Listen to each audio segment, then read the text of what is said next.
Республиканың Нефтекама калаһында кот оскус җинаять эшенә бәйле яңа мәгълүматлар барлыкка килде. 4 кешенән торган җинаятьчел төркем 11 яшьлек Динарды урлап, уның әсәһеннән акча талап итә. Югалган Динарды кала халкы эзли башлагас, җинаятьчеләр куркып, уны үлтерә һәм басу ситенә күмә. Нога идет, она у него согнута.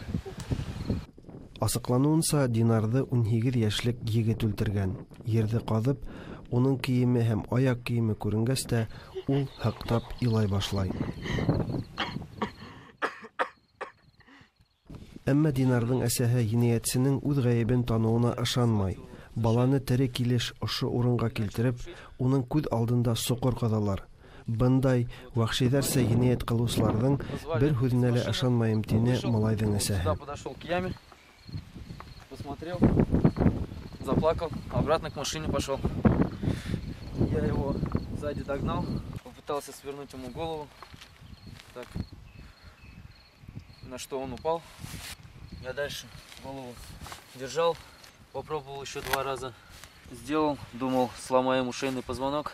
Тикшерү барышында төркемдең тагыла берничә җинаяткә кагылышы барлыгы ла асыкланган. Уларның эше республиканың югары мәхкәмәһендә каралачак.